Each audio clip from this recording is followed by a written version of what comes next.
Bonsoir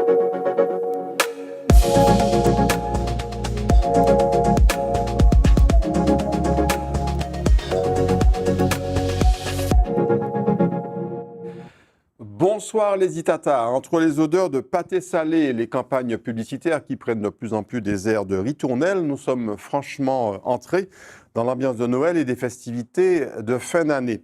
Pour mon invité du jour, pas besoin de fête pour rencontrer du monde. Très jeune, il s'est tourné vers les autres, tous les autres, au point d'être clairement aujourd'hui un citoyen du monde qui revendique sa triple identité martiniquaise, caribéenne et européenne. Il multiplie les initiatives citoyennes à la recherche d'un idéal que lui seul connaît. Bonsoir Laurent Cyprien. Bonsoir, bonsoir et bonsoir à tous les Itata. Citoyen du monde, c'est bien ça? Oui, citoyen du monde et avant tout de la Martinique. Voilà, c'est mon île chérie que j'aime bien définir comme étant belle avant que l'UNESCO ne nous le confirme. Ouais. Voilà. Une île que vous quittez souvent, mais dans laquelle vous revenez tout le temps. Oui, oui, on fait le tour du monde, mais on finit toujours par revenir là où on se sent bien. Aujourd'hui, vous travaillez à la collectivité territoriale de Martinique. Quel est votre métier en fait? Alors moi, à la base, je suis juriste expert immobilier, donc spécialisé dans les questions de patrimoine, de gestion de contrats, de choses comme ça. Et aujourd'hui, j'ai une mission dans le domaine de l'accompagnement des personnes handicapées, donc sur la compensation du handicap et tous les dispositifs que la collectivité met en place dans son volet social pour venir en aide à ces publics-là. Alors vous êtes encore très jeune, moins de 40 ans. 39. Mais vous avez déjà, on va le voir, un parcours assez riche, même très riche. On commence d'abord par votre histoire personnelle, c'est Kimunouye.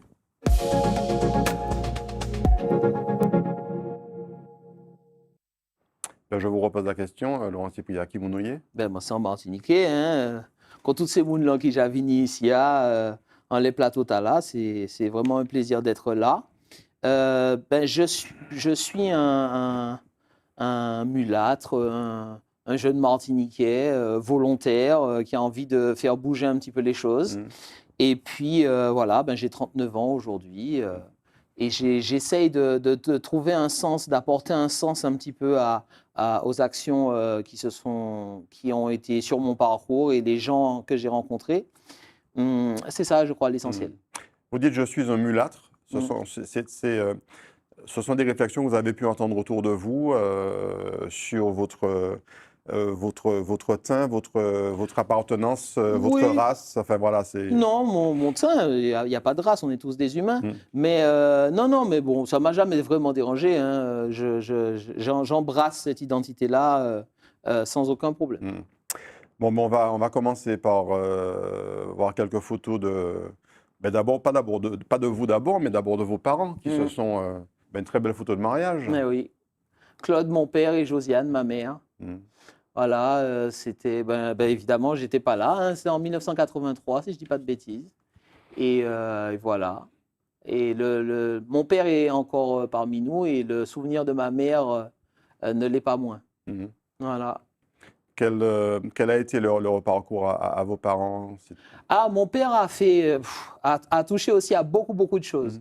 Donc, diplômé de l'école des cadres à Paris, il a ouvert une bijouterie, restaurant, il a fait du commerce, de la location saisonnière, enfin, un homme d'affaires, toutes sortes d'activités. Ma mère était secrétaire, sa secrétaire d'ailleurs, autant dans la bijouterie et partenaire dans la restauration. Et puis après, ils se sont mariés. Voilà. Et puis, un peu plus d'un an après, il y a eu ce petit jeune homme. C'est ça, c'est moi. Donc, une belle photo que j'ai récupérée dans l'album. Ma mère aimait énormément prendre des photos, il y en a plein. Ça, il n'y a pas de problème là-dessus. Et plus le temps passe, plus on en comprend la valeur parce que c'est la mémoire de choses dont on se souvient presque plus, quoi. Donc voilà, ma mère était passionnée de photographie. Elle avait de jolies passions. Elle jouait du piano. Je me souviens encore, j'en discutais avec mes sœurs de la lettre à Élise très souvent. Et elle était cruciverbiste également, donc passionnée de des mots croisés. Mots croisés, mots fléchés ou uniquement mots croisés? Tout ce qui était possible de faire. Elle n'a jamais fait de compétition, je crois, mais elle aurait pu, sincèrement. Sincèrement. Quel souvenir vous gardez d'elle? Forcément, elle est morte relativement jeune, on va dire. Ouais. À l'époque à laquelle on vit, beaucoup ont la chance de vivre plus longtemps. Quel souvenir vous gardez d'elle? D'énormément de douceur, de simplicité. Elle aimait les choses simples. Gourmande, mais on l'est tous dans la famille. Et puis surtout, attachée à des valeurs traditionnelles, de respect des autres, etc. Elle était très attachée à ces questions-là. Et puis une grande beauté aussi, ma mère. Voilà, c'est vraiment quelqu'un qui nous manque à tous beaucoup. Alors très souvent, les téléspectateurs nous demandent des photos de bébés dans leur baignoire. On en a une, Oui. en l'occurrence. Si je ne sais pas si c'est tout à fait une baignoire, on va dire que c'est une grande bassine. Alors ça, c'est dossier. C'est je crois, à moins d'1 an. Mais c'est vraiment le souvenir en fait, c'est le primo souvenir de la Martinique. C'est vraiment ce qui imprègne l'âme au départ. Je devais avoir 2 ans, 2 ans, donc moins d'1 an. Et donc j'étais dans cette bassine au soleil avec un bob tout à fait élégant. Et je me souviens qu'on m'avait donné mon premier mango bassignac. Et c'était extraordinaire parce que quand on avait fini avec ce mango, on le remettait dans l'eau, on le reprenait, il était comme rechargé. Donc quelque part, le goût initial de la Martinique, pour moi, c'est ce mango bassignac. Et en plus, anecdote supplémentaire, je partage ces souvenirs-là avec d'autres personnes des Trois-Îlets, c'était aux Trois-Îlets, et qui me disent, mais oui, moi aussi, on me mettait dans une bassine avec de l'eau et tout ça. Bon, c'était ce côté simple des années 80, avec un côté en même temps simple, excentrique, dont je garde un excellent souvenir. Donc vous êtes né à Fort-de-France et vous avez grandi aux Trois-Îlets? Alors, j'ai grandi jusqu'à l'âge de 6 ans aux Trois-Îlets, entre Fort-de-France et Trois-Îlets, mais surtout à Fort-de-France. Et on allait aux Trois-Îlets le week-end. Ouais. Voilà. Vous vous souvenez de votre premier animal de compagnie? Oui, Christophine. Donc, oui, une poule, voilà. Presque aussi grosse que vous sur la photo, voilà, d'ailleurs. c'est ça. Mais c'était ma poule. Je dormais avec ma poule. Je me promenais avec ma poule. Voilà. Et il y avait un chien derrière, c'est celui de ma mère, Fraggle. Et voilà, c'était tellement évident, tellement simple, tellement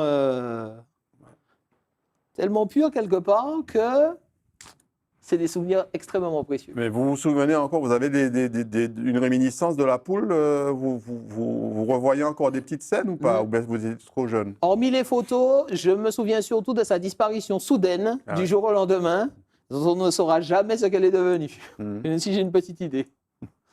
Alors, on va vous retrouver cette fois-ci avec votre papa, on vous a bien avec votre maman, on vous retrouve avec papa sur un bateau. C'est ça, c'est ça. Donc ça, c'est à Lens-Mitan. Voilà, c'est un quartier que j'ai eu la chance de voir énormément évoluer.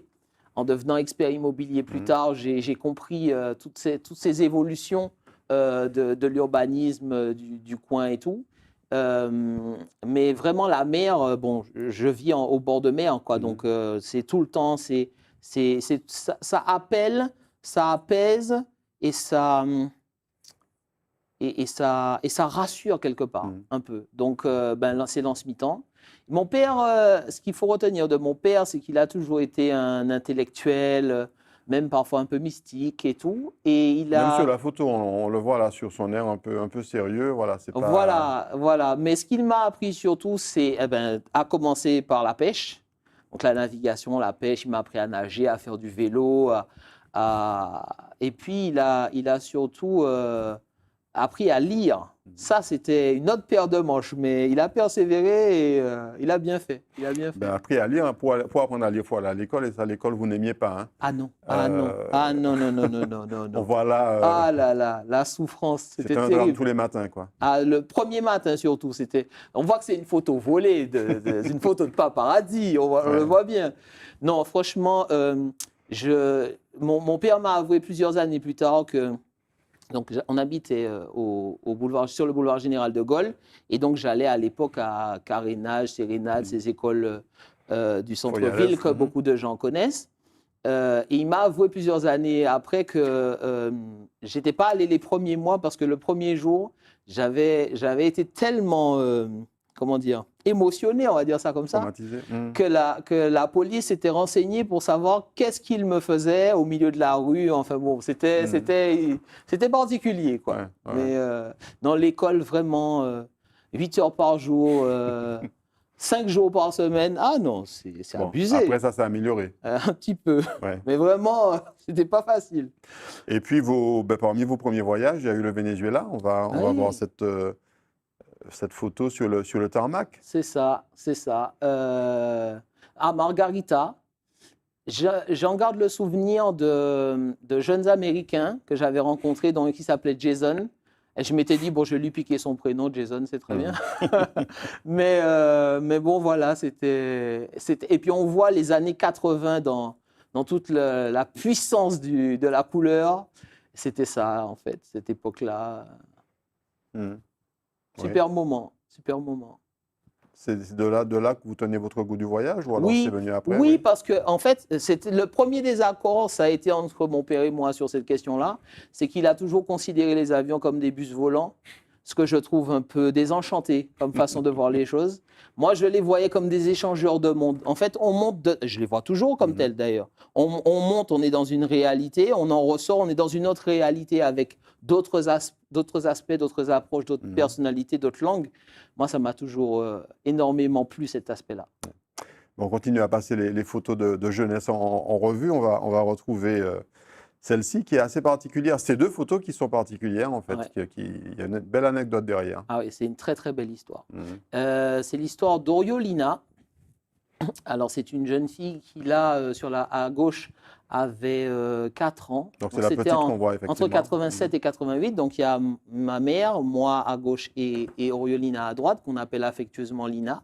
Et c'est une jeune fille avec qui je jouais sur la plage quand on était petit. Et donc, ma mère était un peu étonnée de voir cet enfant tous les jours sur la plage. Elle s'est renseignée un petit peu. Elle a découvert que son père était très âgé, travaillait dans une entreprise du voisinage. Et il est malheureusement décédé peu de temps après.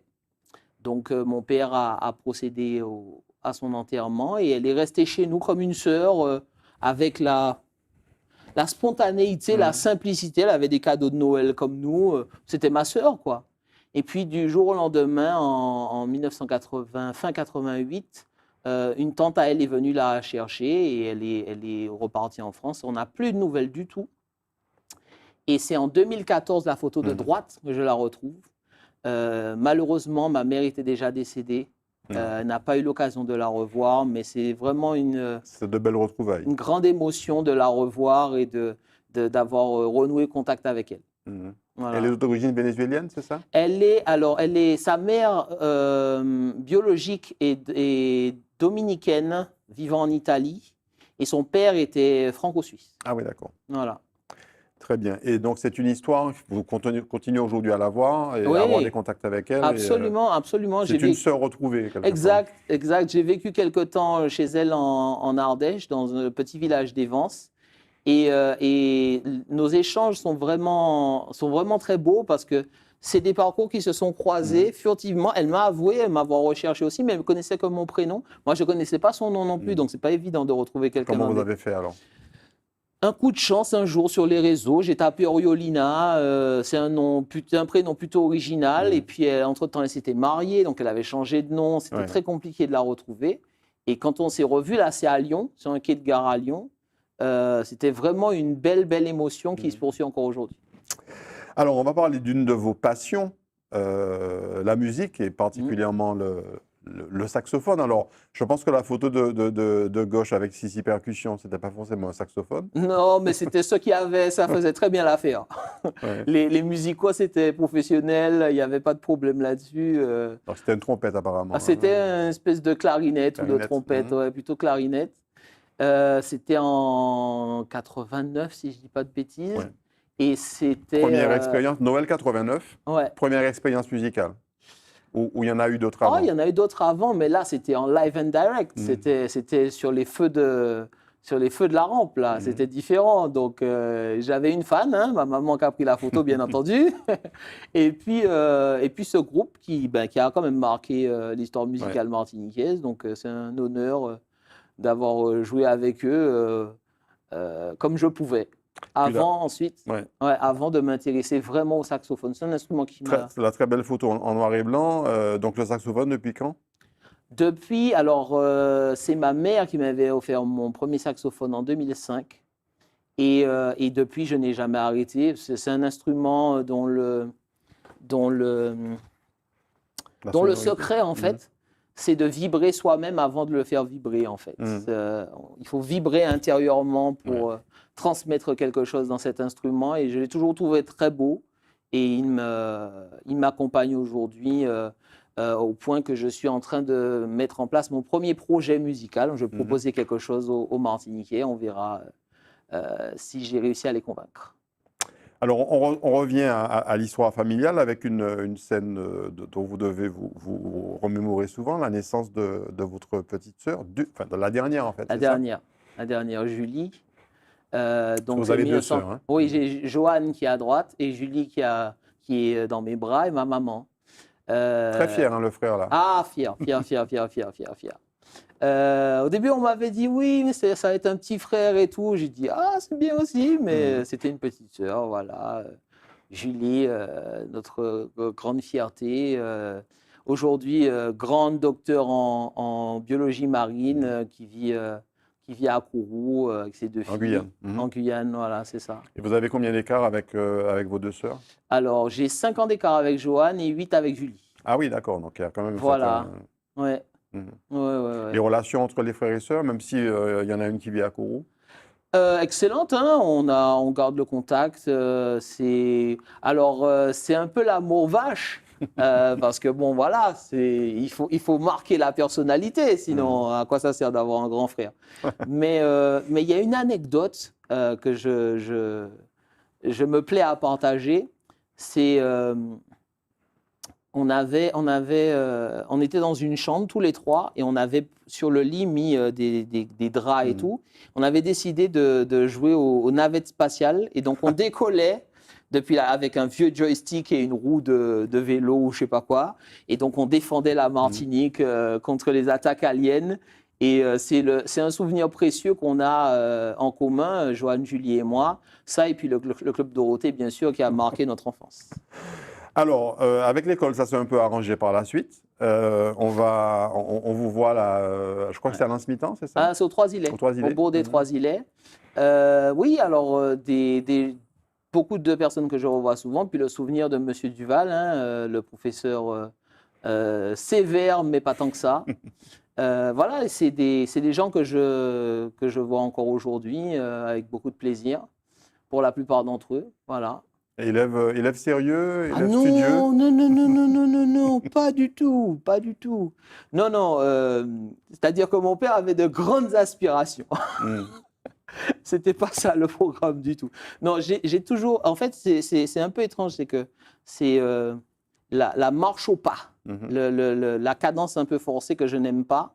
Mais ceci dit, au dernier recensement, j'ai plus de 1500 ouvrages dans ma bibliothèque. Mais tellement qu'aujourd'hui, je commence à en donner parce que j'en ai trop. Et non, cette période scolaire, c'était vraiment difficile. Hein. Franchement, si j'étais pas dernier, j'étais avant-dernier, mais bon, pas loin. Non, j'étais vraiment pas doué pour ça.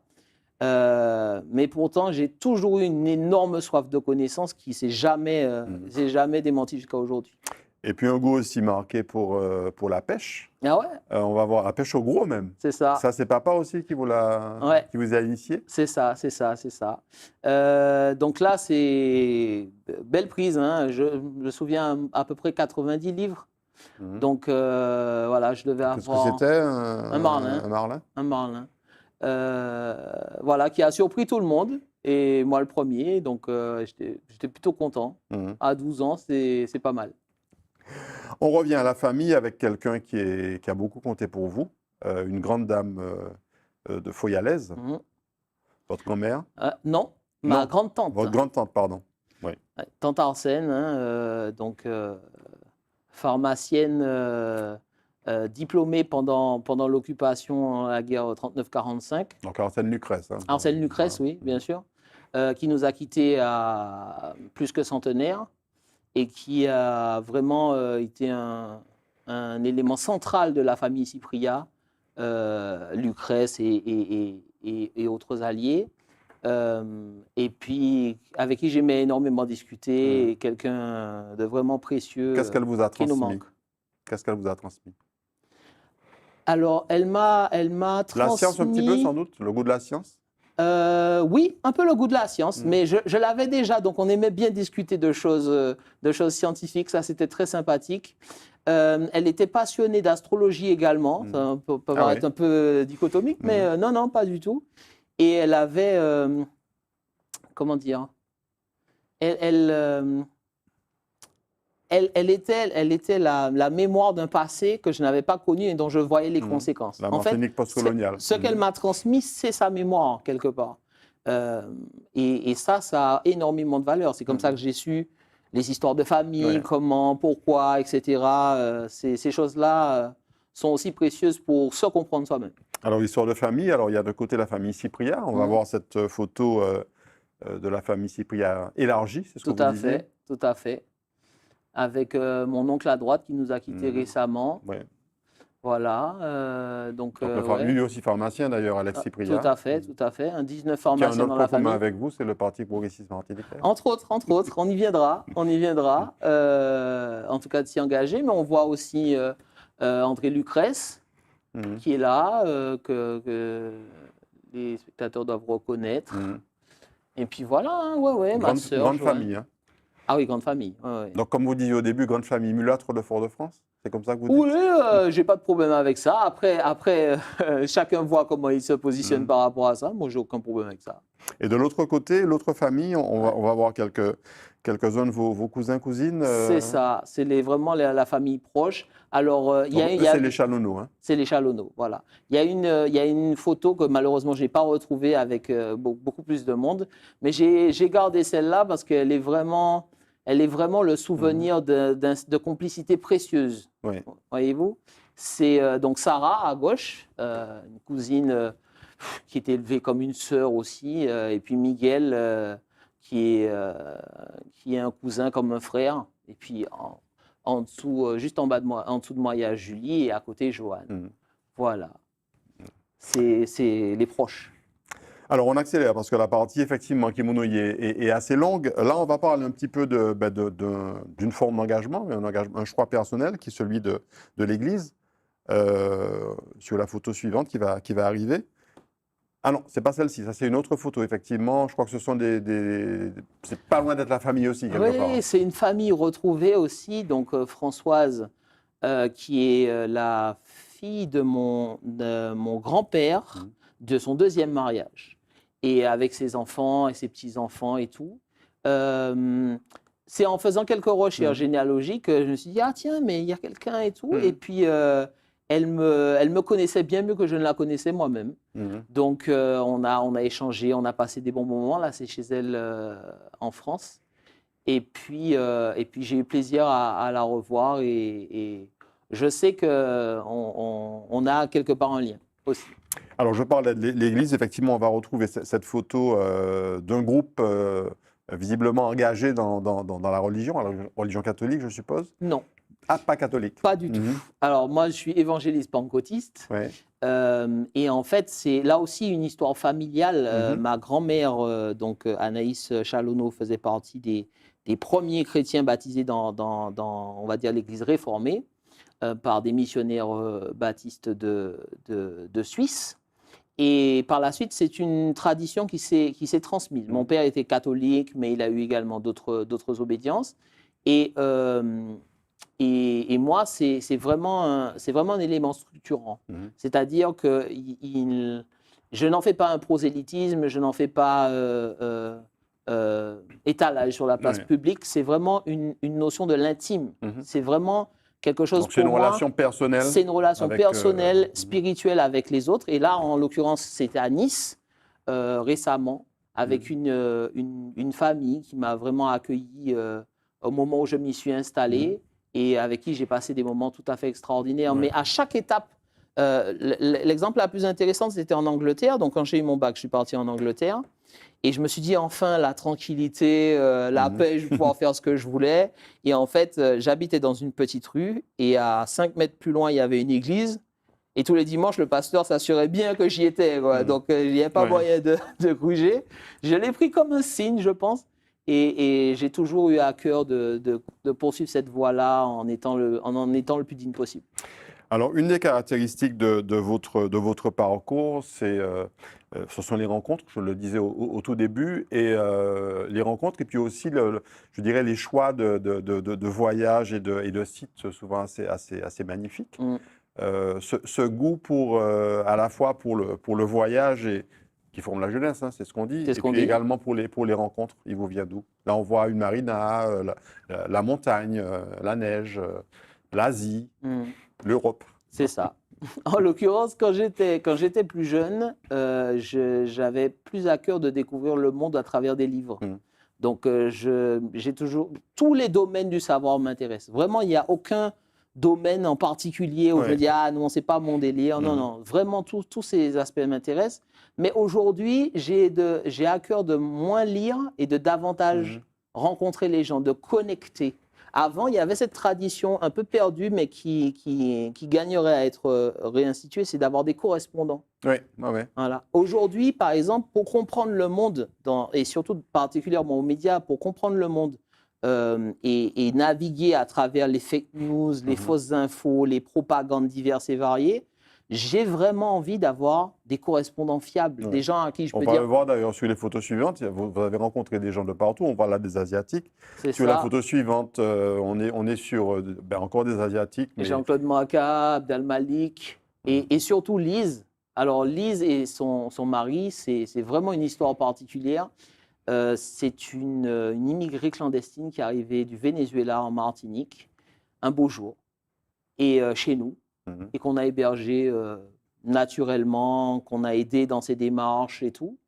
Et quelques années après, elle s'est mariée, elle est partie vivre en France. Et j'ai été son témoin de mariage. Et ça a été une rencontre vraiment très enrichissante. Elle parlait très très peu de français, quelques mots de français. Elle avait vécu une histoire rocambolesque de bateau en bateau en partant de Boca del Toro au Venezuela jusqu'à ce qu'elle arrive chez nous en Martinique. Et elle est restée 2 ans chez nous et avant de repartir, de reprendre son chemin. Et c'est vraiment quelqu'un qui nous a vraiment marqué.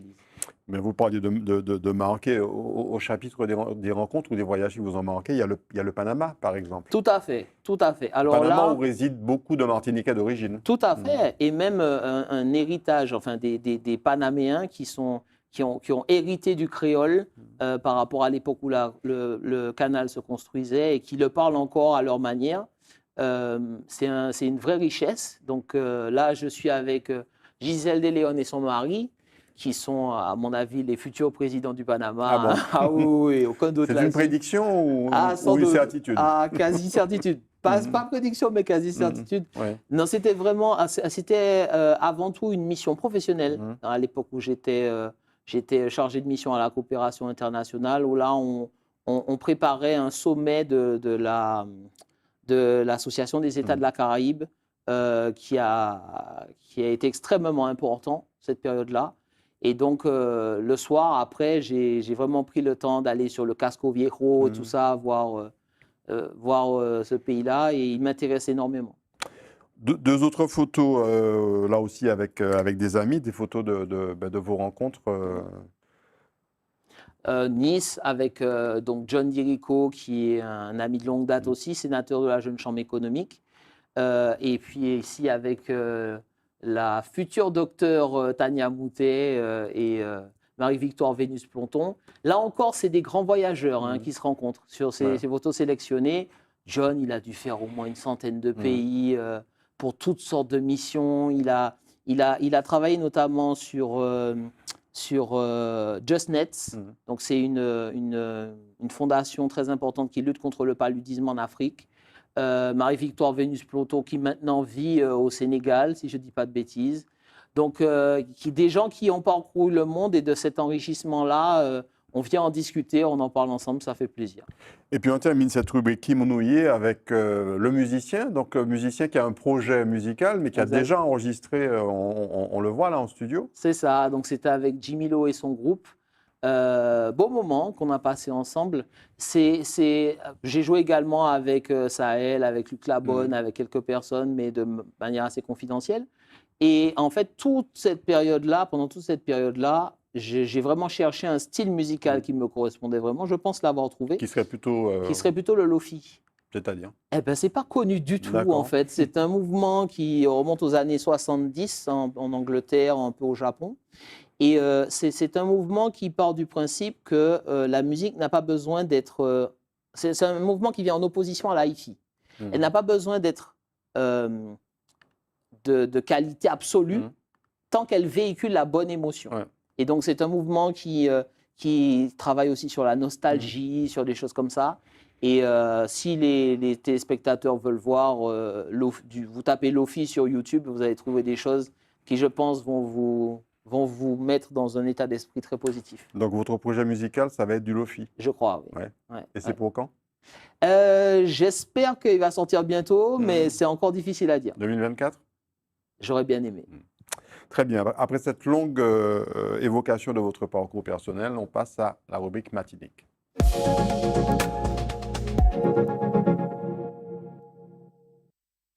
Alors on va le voir, hein. Donc là on parle traditionnellement de l'activité professionnelle, du parcours professionnel, mais bon, ça s'imbrique beaucoup avec vos engagements aussi. On va le voir. On commence avec, donc on va commencer avec cette photo, Laurent, que je vais vous laisser commenter. Ça remonte aux études, ça. Ouais.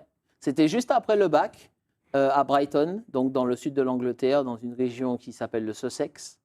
Et donc là, c'était une photo de groupe dans un pub anglais. Un groupe très cosmopolite. Hein. Absolument. Et je pense qu'il y a eu un déclic là. Parce que là, il y a Matteo, donc Mexique. Il y a Niloufer, Turquie. Il y a Lily, Taïwan, qui vit maintenant en Allemagne. Il y a une autre Lily qui vit toujours au Japon. Il y avait Suhi en Chine. Et il y avait Ozai de Turquie également. Et en fait, pendant cette période-là, donc j'étais dans une école privée, donc, dont je suis revenu diplômé de l'université de Cambridge. J'ai quand même un peu bossé entre les pubs, il ne faut pas exagérer. Et ça m'a vraiment marqué parce qu'il y avait extrêmement peu de Français. Ouais. Et donc, c'était vraiment l'exercice pratique de tout ce qu'on a lu sur la culture des autres, sur la nécessaire ouverture et puis surtout le fait que on partageait tous la même galère. Il fallait parler anglais, qu'on veuille ou qu'on veuille pas. Fallait travailler dans cette dynamique-là tous ensemble. Et c'est un groupe qui est encore aussi très précieux. Il est même encore plus étendu aujourd'hui. Mais c'est des gens qui m'ont vraiment marqué par justement leur fierté de leur nationalité, de leur identité propre. Tout en étant ouvert à celle des autres. À leur contact, j'ai beaucoup grandi. Si je vous dis PME 11. Ouais. Ça, c'était en école de commerce à Paris. Donc, Advancia, école de la Chambre de commerce de Paris, avec des gens aussi plus homogènes, si je puis dire. Mais en même temps, c'était également une expérience. Hein. Je faisais partie du BDE à l'époque. Donc, Bureau des étudiants. Voilà, ouais, donc forcément pas de diplôme. Mais en fait, c'est un peu ça, c'est-à-dire que école pas terrible, Angleterre, ça marche, commerce à Paris, on va dire que je pétais plus des bombes qu'autre chose. C'est pas du terrorisme, c'est juste que c'est une expression pour dire que quand même on s'amusait. On s'amusait beaucoup à cette époque-là. Et le souvenir en reste encore. Et je croise encore, quand je viens à Paris, des gens qui sont sur cette photo et avec qui je suis encore en contact. Et vous avez aussi croisé une grande école de gastronomie et de cuisine, le nôtre. C'est ça. En fait, j'avais envie de confronter un petit peu ce que nous, on fait ici, j'ai toujours été passionné de cuisine, hein, ça se voit. Ah bon? Ouais. Et donc, voilà, j'avais envie de structurer un petit peu tout ça et puis de voir un petit peu qu'est-ce que ça pouvait donner, la rencontre des deux. Et ouais, j'ai bien aimé Donc plutôt de la pâtisserie? aller chez le nôtre. Non, Non? tout, cuisine et pâtisserie. Ah Ouais. ouais. Ah ouais. Et jusqu'à aujourd'hui, c'est moi qu'on attend là pour les fêtes à venir. Ça, c'est sûr. Très bien, on prend note. Et puis il y a eu cette première expérience de création d'entreprise, Ouais. un beau logo, un beau nom, signature, mais qui ne fait pas forcément penser à... L'immobilier. Mhm. Oui, en fait, mon père a fait un AVC quelque temps avant que je n'ai mon diplôme, donc un master de droit spécialisé en immobilier de l'ICH. Je salue d'ailleurs les confrères et les consoeurs. Et donc, j'ai repris son cabinet, j'ai changé le logo, mais en réalité, j'ai surtout essayé de voir comment on pouvait améliorer un petit peu les choses. Surtout qu'il était surtout spécialisé dans la rénovation immobilière. Et moi, plus dans l'expertise, dans l'évaluation, dans le conseil juridique aux Qu'est-ce qui vous a clients. conduit à l'expertise immobilière? L'influence de papa d'abord ou alors c'est véritablement un goût personnel? En fait, choix ce personnel. qui m'a vraiment convaincu, au début, j'étais au contraire très, très réticent sur le sujet, mais je me suis rendu compte que dans le monde entier, c'était l'enjeu, c'était l'un des grands enjeux notamment, et que pas spécialement la construction, c'était pas surtout la construction qui m'intéressait, mais c'était plus tout ce qui est gestion d'actifs. Ces choses-là m'intéressaient Ouais. beaucoup et m'intéressent toujours. Il y a une énorme demande sur ces questions-là. Et je vois surtout en fait, il y a aussi le rapport à au conseil, en fait, à la façon dont on reçoit le conseil de professionnels, de les suivre ou de ne pas les suivre. Ça, c'est le choix de tout un chacun. Mais chaque client que j'ai eu, je ne les expose pas en général pour des raisons évidentes de confidentialité, mais j'ai appris avec eux une façon de présenter un peu les choses pour les convaincre. On a aujourd'hui des grosses problématiques d'indivision notamment, qui pourraient être facilement anticipées, mais malheureusement, il y a des aspects culturels, il y a des aspects, je dirais, hédoniques qui interviennent et on a du mal à dépasser pour pouvoir rendre les choses beaucoup plus fluides. Et ça a été le rôle de signature. Et aujourd'hui, vous avez pris un peu de recul par rapport à l'immobilier? Non, parce que en fait, l'immobilier, c'est tout le temps partout. Il faut habiter quelque part, il faut vivre quelque part, il faut gérer du patrimoine quand on en a. Oui, mais comme vous avez une activité à la CTM aujourd'hui. Oui, alors légalement, le cabinet est clos en ce moment. Mais si jamais un jour, je ne sais pas pour quelle raison, on me dirait bon ben la mission est terminée, ben, à ce moment-là, je reviendrai à mon cabinet. C'est un peu du pantouflage malgré soi, quelque part. Alors, une expérience, je suppose, très, très constructrice aussi, la jeune chambre économique. Oui, là, c'est la photo de l'avant-dernier congrès des West Indies. Donc là encore, c'était vraiment la richesse de la jeune chambre économique, c'est la poupée russe. Et je dois dire que j'ai beaucoup pris pour le FTJM, c'est qu'il y a le premier échelon qui est local, c'est-à-dire s'organiser avec des Martiniquais pour faire quelque chose. C'est pas seulement pour le plaisir de se voir, c'est avec des objectifs concrets, avec des... C'est pas une confrérie, quoi. Il y a, il de vrais projets derrière, voilà. Un vrai projet derrière. Plusieurs par an, chaque année ça change. Le président ne peut pas s'installer parce que c'est à chaque année il change, etc., etc. Donc il y a des principes et il y a une dynamique qui m'a plu. Et puis ensuite, il y a l'échelon national et puis l'échelon international, qui est objectivement celui qui m'a plu le plus. C'était à Leipzig en 2016-2017, où là, par contre, on mesure l'aspect global. Comment une idée peut créer un mouvement à l'échelle globale avec plus de 300 000 membres dans le monde. Donc à ce moment-là, on prend son téléphone, dans n'importe quel pays du monde, on peut tomber sur un membre ou un ancien membre de la Jeune Chambre avec qui on peut vraiment discuter, quel que soit le pays dans lequel on se trouve. L'idée de la conférence TEDx ou des conférences TEDx, ça vous est venu de la Jeune Chambre? Tout à fait. C'était Jessie Xavier, le président de la Guyane, qui avait fait ça en premier. Journaliste. Journaliste, tout à fait. Et en fait, ce qui m'a il a présenté ses résultats et je me suis dit, mais c'est fou, on peut faire ça.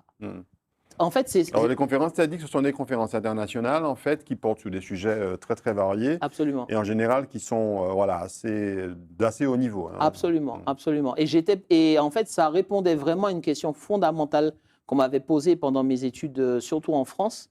On va voir d'ailleurs la liste de tous les intervenants sur les photos suivantes. C'est ça. En fait, depuis Césaire, depuis Glissant, depuis Fanon, qu'est-ce que la Martinique produit comme idée nouvelle? Et j'avoue qu'à part donner une galerie de portraits, j'avais un peu de mal à véritablement répondre à cette question. TEDx Fort-de-France, c'est la réponse à cette question.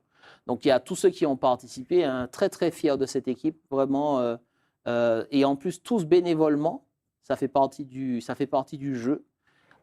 Et des personnalités qu'on croise dans les médias de toutes les façons très très régulièrement. Mais TEDx, vraiment une grande fierté. Et c'est vrai que depuis 2016, ça nous manque. Moi-même, en tant qu'organisateur, cette dynamique-là, elle me manque un peu. Et donc, quelles étaient les thématiques de ces conférences? Alors, la première, c'était Petite île, grandes idées. Beau succès. Et c'était au Grand Carbet. Et Idées volcaniques en 2016 à Madiana. D'autres projets dans ce domaine-là? Ouais. Oui. L'année prochaine, on croise les doigts pour avoir un TEDx Fort-de-France avec Cédric Louis et Louis, un ami de longue date également, d'y apporter justement une nouvelle dynamique au regard des joies et aussi des épreuves qu'on a vécues dans ce programme-là. Mais grande fierté d'avoir offert ça à la Martinique. Alors, une rencontre qui a eu lieu en plein Covid, c'était en tant que président du Forum territorial de la jeunesse. C'est ça. Avec Stanislas Cazel, le ministre de l'époque. Le préfet? Le préfet, pardon. Lapsus. Il sera peut-être ministre un jour. Donc, quel était l'objet de cette rencontre? Alors, en fait, il y avait deux choses. La première, c'est qu'on lui remet ici le livre blanc de la jeunesse martiniquaise, donc qui est un document que nous avons élaboré en 2014, où il y a en fait un ensemble de projets qu'on a voulu disséminer un petit peu partout. Ça faisait partie du PADM à l'époque, Plan d'action et de développement pour la Martinique, hein, pour les personnes qui n'aiment pas trop les sigles. Et c'est un ouvrage qu'on n'a pas voulu, il y avait plus de 300 jeunes qui avaient travaillé dessus. On n'a pas voulu que ça finisse dans des placards. Donc, à chaque fois que j'ai rencontré quelqu'un d'un minimum francophone, hein, je l'ai fait également dans la Caraïbe, j'ai voulu leur remettre un exemplaire pour que ça ne finisse pas dans un tas de poussière ou dans un placard. Ça m'aurait fait beaucoup de peine. Et on y parlait du projet Bocantage, donc qui est avec mon secrétaire général Christophe-Claude Charles-Alfred juste à côté, qui est toujours en fait la réponse qu'on a essayé de trouver au cycle de la violence en Martinique, avec un système qui nous permet de contractualiser avec les maires de Martinique et aussi avec les candidats. On avait fait une expérience CTM où malheureusement les deux listes principales n'étaient pas signataires, mais on a essayé, on a bien réussi au niveau des municipales. Et jusqu'à maintenant, on a un tiers des municipalités de Martinique qui sont sous contrat avec le FTJM pour qu'on puisse évaluer leur politique publique, leur dire, bon voilà, vous avez dit que vous avez fait ça, on a contrôlé, effectivement, ça correspond à vos engagements ou pas. Je crois que c'est vraiment une démarche qui a énormément plu parce qu'on l'a présenté également au Parlement européen en 2023 dans un atelier. On va le voir.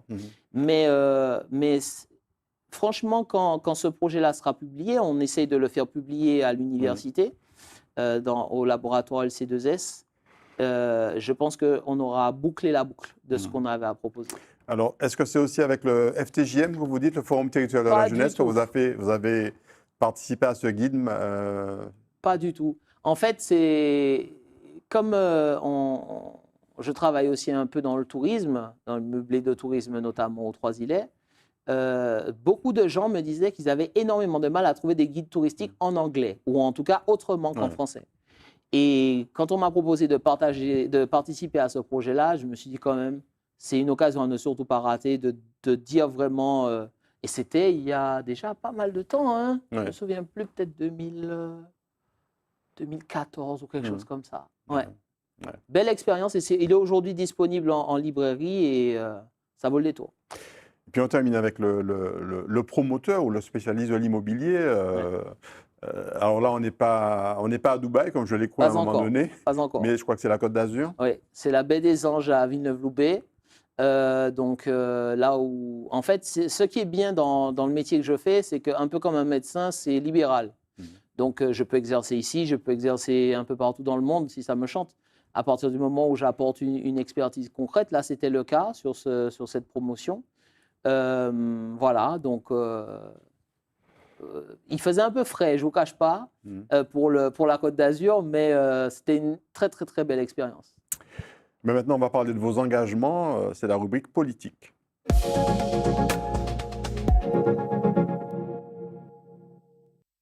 Alors, vos engagements, vos autres engagements, parce qu'on en a déjà découvert un certain nombre. Et on va commencer avec cette photo que vous aimez beaucoup, un petit peu symbolique, cette photo prise à New York, en fait. Ouais. À Washington. À Washington, pardon. Washington en 2015, donc c'était pour moi aussi le moment de découvrir les États-Unis. Je C'était connaissais quoi, pas l'assaut du du tout. Capitole, là? Ouais, en fait, je ne sais pas pourquoi, il y avait une ambiance un peu militaire, je ne sais pas pourquoi. Mais c'est une photo qu'un ami du New Jersey a prise. Et je me suis dit, ouais, elle est pas mal, elle est sympathique. Et on s'amusait beaucoup pendant cette période-là. C'était vraiment, au début, on était parti avec la Norwegian Airlines, comme beaucoup de Martiniquais. Ouais. Je garde le souvenir d'une soirée du 31 sur la rivière Hudson. Et puis, je me promène tranquillement dans le bateau et puis j'entends « Monsieur Zibria !» Et donc, voilà, je ne m'y attendais vraiment pas. C'était marrant, c'était de belles vacances, on va dire, mais il fallait aussi voir l'Amérique, quoi, pour savoir de quoi on parle. Donc, la politique, vous y avez un peu goûté. On va voir ces photos avec des personnes qu'on reconnaît, notamment Giovanni Williams. Ici, c'était quoi? C'était une tentative de création de parti? C'était quoi? Pas du tout, pas du tout. À l'époque, j'étais au Parti progressiste martiniquais. Vous y êtes toujours? Non, je n'y suis plus, mais je pense peut-être y revenir. Je nourris une réflexion à ce niveau-là. Vous avez un nouveau président. Exact, Didier Laguerre.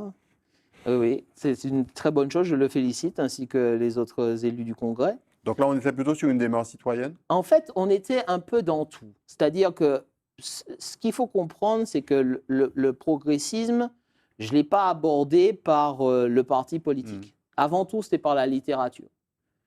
Je disais, c'est airs, confiant, glissant, etc. Il fallait à côté de la littérature française, se construire une mentalité martiniquaise du progrès et de voir qu'est-ce qu'on allait mettre dedans. Et puis, je me souviens très bien d'avoir lu un article qui a changé complètement les choses pour moi. C'était un article très court qui disait qu'entre une année et une autre, est-ce que c'était pas 2013, 2014, quelque chose comme ça, le Front National aux Antilles avait augmenté son nombre d'adhérents de 100%. Et là, je me suis dit, c'est plus une question d'appréciation ou de sympathie. Là, il faut militer. C'est du salut public. Ah, là, il faut militer. Il faut militer. Et donc, j'ai rejoint le parti avec déjà mes convictions, avec déjà ma façon de voir les choses. Comme je disais souvent, et je le dirai toujours, je connais très bien mon papa, je n'ai pas besoin d'un autre papa. Ça, c'est la première chose. Mais après, au contact des autres, je me suis dit, voilà, on confronte les idées, on réfléchit, on voit comment on met les choses en place, on va à la rencontre de la population, on structure les choses. Et là, c'est poser la question de l'université. Et qui, pour moi, est vraiment une énorme déception. Mais je savais qu'avec Joanne Godou et avec d'autres personnes, il fallait dépasser le clivage politique partisan et de se dire il faut prendre position pour quelque chose. Cette position n'a pas été retenue, mais de toutes les façons, le sens de l'histoire et le sens des universités du savoir à l'échelle mondiale, surtout avec l'inscription de notre université au classement des 500 plus grandes universités du monde, c'est forcément de se rassembler, c'est forcément d'être plus nombreux, c'est forcément d'avoir plus d'étudiants. Je ne vois pas comment on pourra le faire autrement qu'avec les Guyanes. Et un de vos terrains de prédilection, on va dire, pour partir en campagne, même si elle n'est pas forcément politique, c'est l'Europe. Exact. Vous vous êtes engagé résolument. Absolument. Alors, c'est le Forum européen pour la jeunesse, c'est ça? Alors, c'est le European Youth Event, l'événement de la jeunesse européenne. Donc, deux 2 événements auxquels j'ai participé en 2021 et récemment en 2023, en mars, en fait, il fallait comprendre que on était complètement en dehors de tout à ce niveau-là. La Martinique, vous voulez La dire. Martinique, mais pas que la Guadeloupe, la Guyane également. C'est-à-dire que l'Union européenne, c'est pas seulement une tirelire un compte bancaire dont on retire des sous. Il y a également tout un aspect de grandes conférences, de grands événements, etc., qui sont en général le plus souvent très bien pris en charge, mais surtout dans lesquels il faut être là pour porter une voix. Parce que si on n'a pas un siège à la table, en fait, on ne nous entend pas et surtout, on considère qu'il n'y a pas de problème. C'est d'autant plus vrai depuis l'élargissement. On sait qu'on s'est élargi notamment aux pays de l'Europe centrale. Tout à fait. Donc, autant on a été très, très bien reçus. La première fois en 2021, j'ai voulu y aller seul. Je n'ai pas voulu emmener les enfants des gens dans ça sans avoir vraiment moi-même fait l'expérience et vu comment les choses se mettaient en place. Et puis, sur 2023, la deuxième édition de la photo à droite en haut, j'ai été le très fier président de la première délégation Martinique, Guadeloupe, Guyane, Réunion. Donc ça, c'est vraiment très, très content. Une belle équipe. On reconnaît quelques personnalités qui sont régulièrement dans les médias aussi. Et vraiment, c'est occuper cet espace-là. Mais en même temps, à l'époque, c'était vraiment le gros sujet, c'était l'Ukraine. Ouais. Et il a fallu faire la différence fondamentale entre les salons feutrés du Parlement européen et les théâtres de guerre. Ça, c'est un sujet que je vais développer un peu après. Alors, un autre épisode, on revient là en Martinique. Vous avez parlé notamment, vous avez présidé l'Union des jeunes progressistes, c'est ça? J'avais présidé le mouvement des jeunes progressistes. Le mouvement des jeunes progressistes. Ouais. Et puis, il y a ce patchwork de photos. Alors, d'abord, votre soutien à Serge Letchimy, qui est aussi quelque part votre employeur aujourd'hui. Hein. Oui, tout à fait. C'est le président de la collectivité. La signature de l'accession de la Martinique, de l'admission de la Martinique à l'AEC, l'Association des États de la Caraïbe. Exact. Et puis ce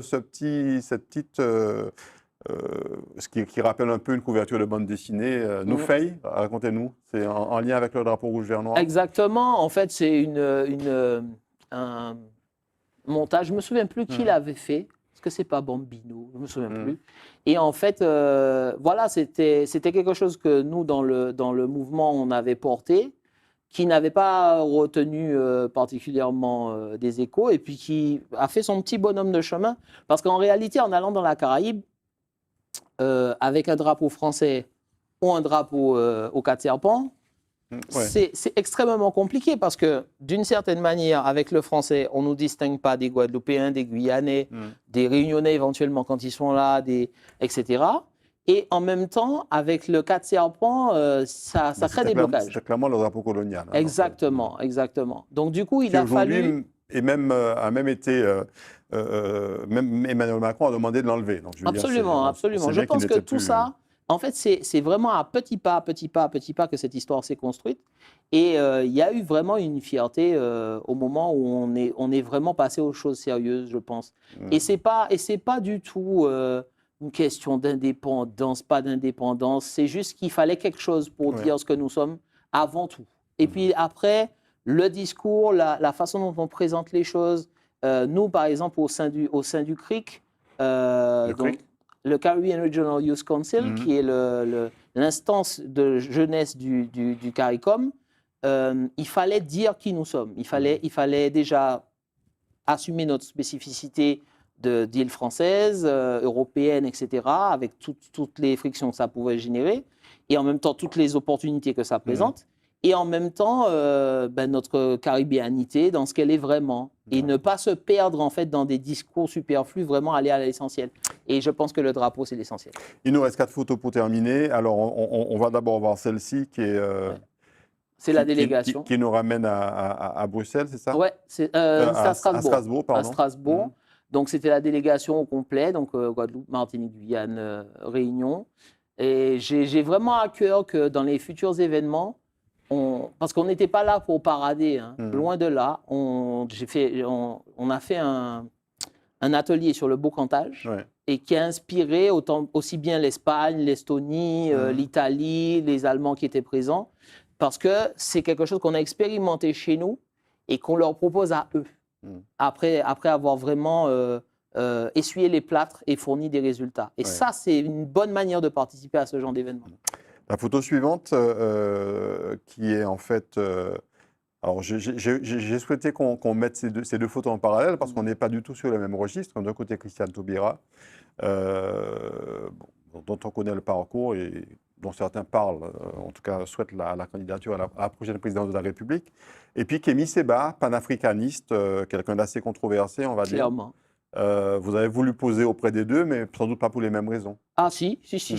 C'est des maîtres en punchline, les deux. Christiane Taubira, que j'ai revu récemment lors de son passage en Martinique. Toute personne qui se fierait à sa taille ferait une grossière erreur. Oui. Elle a des phrases extrêmement acérées. Je confirme. Pour avoir la chance de la connaître très bien. Son discours est brillant et dans son discours, elle dit que vous pouvez toujours vous gratter pour qu'elle aille aux élections européennes, donc aux élections nationale, donc ce sera non. Ouais. Elle a déjà dit non, elle l'a redit encore une fois. Si elle se dédie, ça me donnerait un doute sur sa personnalité. Et Kémy Séba ? Kémy Séba, pour moi la question panafricaine, c'était surtout la question de comment nous sommes vus par les Africains, nous Antillais. D'ailleurs, j'avais fait une lettre ouverte dans le France Antilles il y a quelques années, lorsqu'il y a eu la création de l'État africain de la diaspora. Et à l'époque, je m'étais demandé si pour les Africains, je ne sais pas, qu'est-ce que nous pouvions être pour eux, à part des gens du loin ou des naïfs pour Pasteur Escroc, quoi. Ouais. En gros, c'est triste à dire, il n'est pas très souriant, hein, Kémy Séba, sur la photo. Non, mais Kémy Séba est rarement souriant. Je vous mets au défi de trouver une photo de lui en train de rigoler.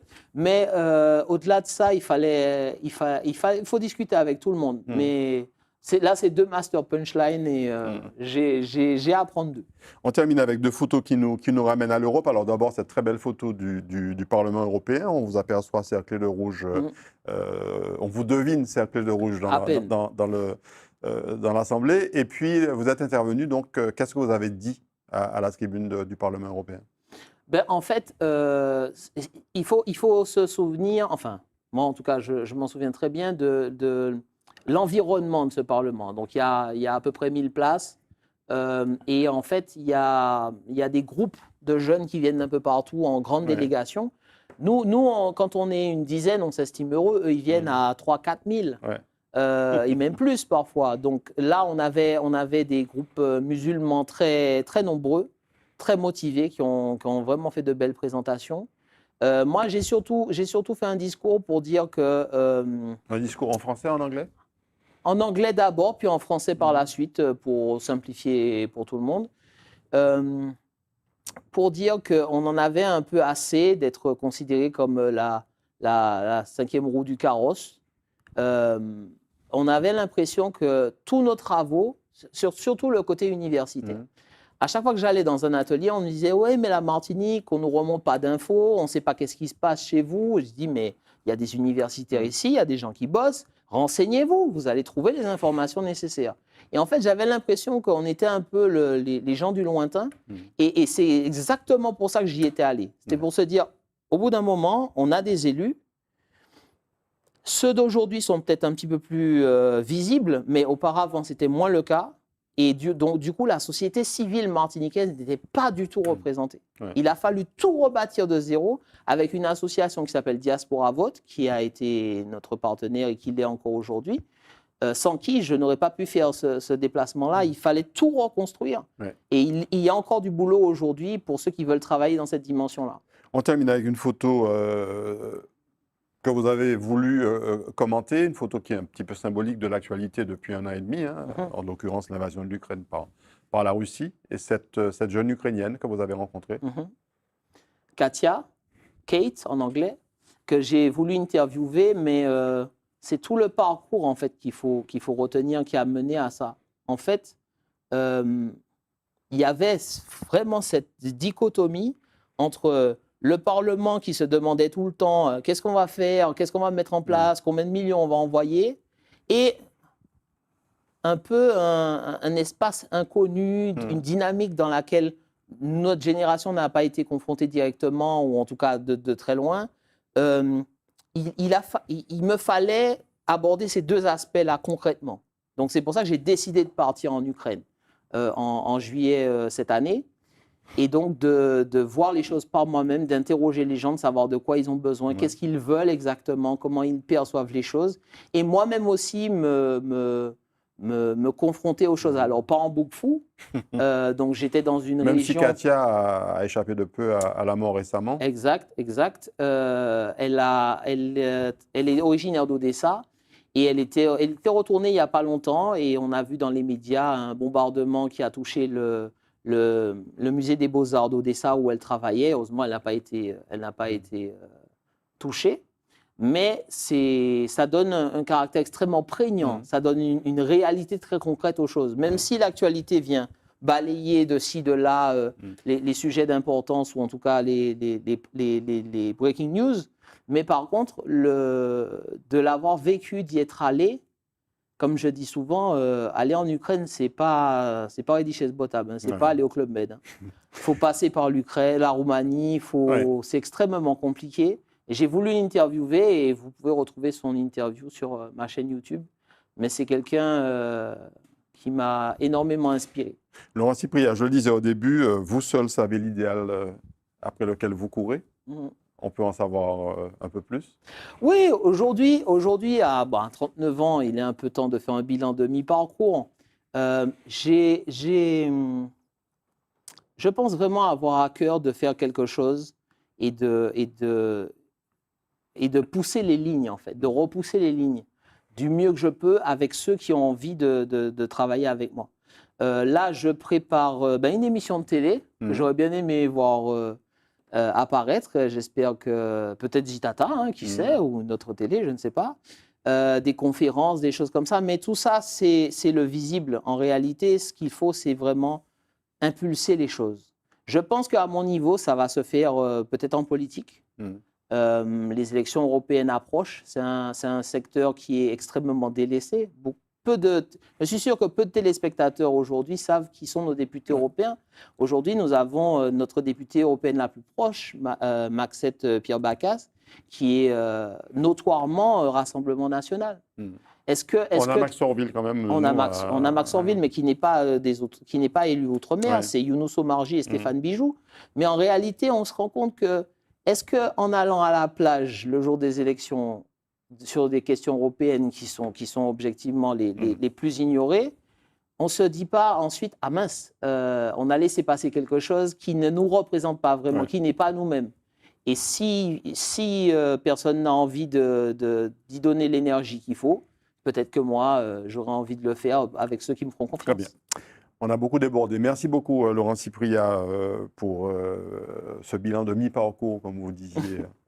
C'est un plaisir. On note que vous avez 39 ans, donc vous devriez vivre au moins jusqu'à 78 ans. Je vais essayer.